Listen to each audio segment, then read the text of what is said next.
Hi everyone, it's Tina Hay here, online marketing strategist and business coach. How you going? So for those of you in Australia, I imagine that most of you in this group would be getting ready for Melbourne Cup today.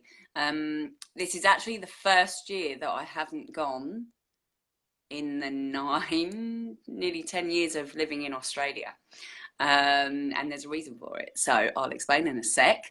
And for the rest of you that are joining us from overseas, so Melbourne Cup is a race down in Melbourne, and it is called the Race That Stops the Nation because literally everyone stops and goes to the pub or goes for a nice long lunch, and it's an excuse to get really dressed up and have some fun and have some time out. So the reason I'm not attending this year is because I've just come back from the Barossa Valley, as some of you may have seen. I did post over the weekend some of my stories. And so I'm pretty much wined out. And also I've just got a truckload of work to do. I'm launching my mastermind later this month. So I thought for once I would be sensible and get my head down and do some work. But today I wanted to talk about something that happened when we were in the Barossa and how that I can see someone's joined. Ramana. Hi, Ramana. How are you, darling? I'm just talking about wine today and my experience over the weekend.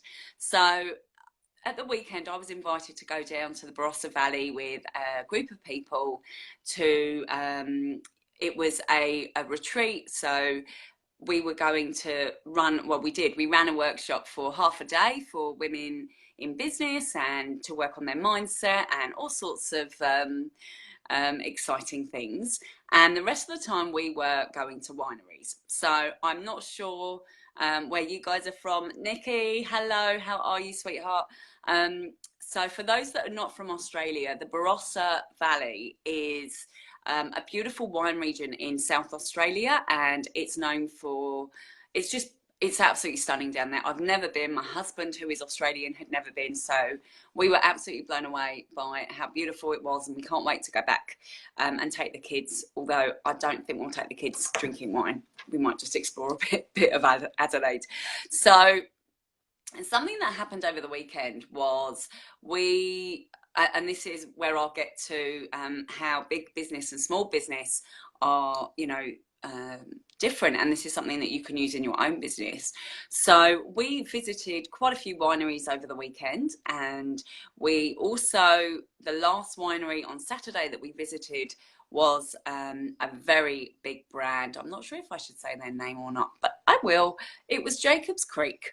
So those of you that are not in Australia, in fact, I used to drink Jacob's Creek when I lived in the UK. I'm not sure if it's over in the States as well, but it's a pretty huge brand. Okay, so big winery. And we had just come from a small boutique winery that gave us such a warm reception, and we all bought so much wine.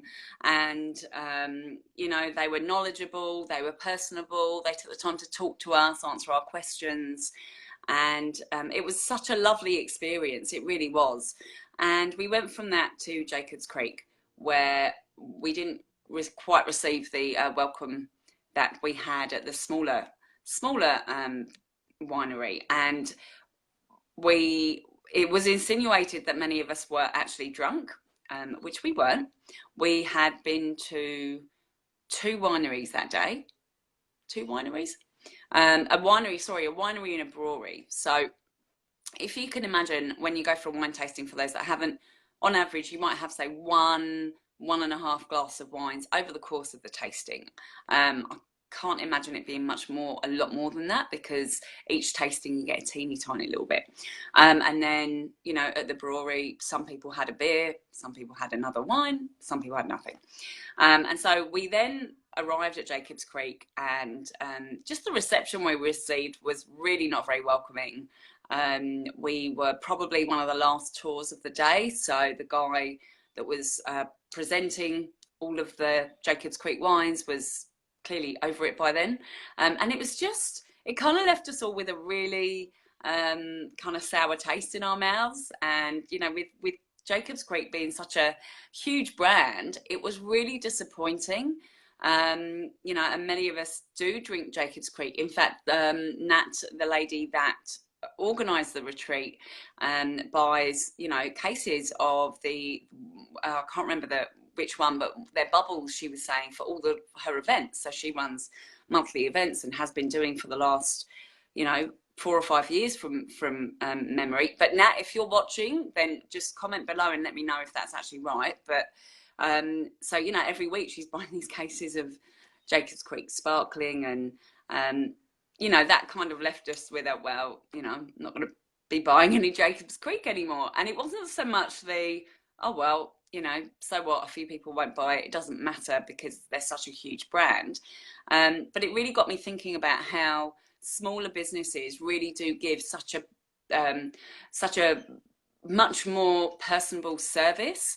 And so, you know, it's really about looking at your business and looking at the experience that your customers are getting and the value that you're giving to them. Because just because you're a, you know, a smaller business, and you might be a one-man band, you might be like me and have, you know, a team of maybe 4 or 5.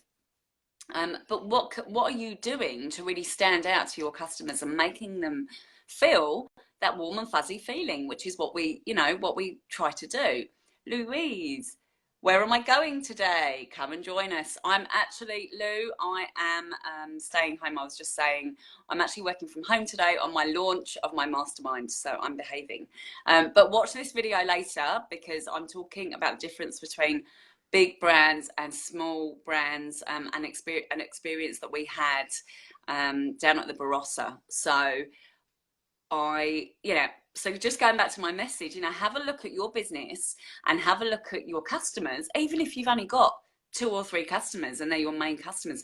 How else can you enhance that experience for them? What else can you provide to them? What value can you give? You know, and value doesn't need to be, you know, it doesn't need to be in providing them more services and making them spend money. That's not what I'm talking about. I'm talking about when they're dealing with you, you know, are they getting enough access to you? Are there questions that they have unanswered? So really make sure that you're communicating regularly with your clients, with your prospects, with your customers, within your Facebook groups, on your Facebook pages, and really, you know, put it back to them and ask them, what is it you need from me? And you know, always over deliver. So yeah, that's what I wanted to share today.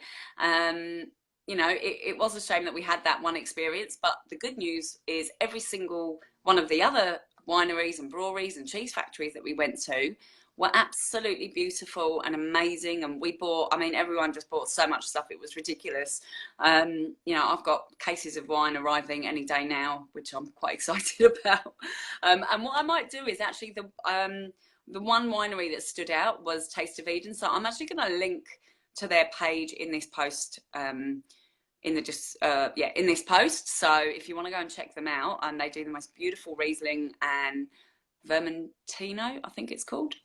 Yeah, sounds about right. And I'm not a Riesling drinker, but anyway, lots of beautiful wines. So if anyone's got any questions, I can see Elizabeth has joined. Welcome, Elizabeth. We're just talking about the difference between big businesses and small agencies, smaller businesses, and how, you know, smaller businesses can actually and have the capacity to go that extra mile and really leave your customers with that good, strong customer experience, and leave them wanting more. So, okay, I am going to shoot off. For those of you that are at Melbourne Cup, have fun, have a champagne for me, and I will be back tomorrow with more nuggets of wisdom. Okay, have a great day, guys. Bye.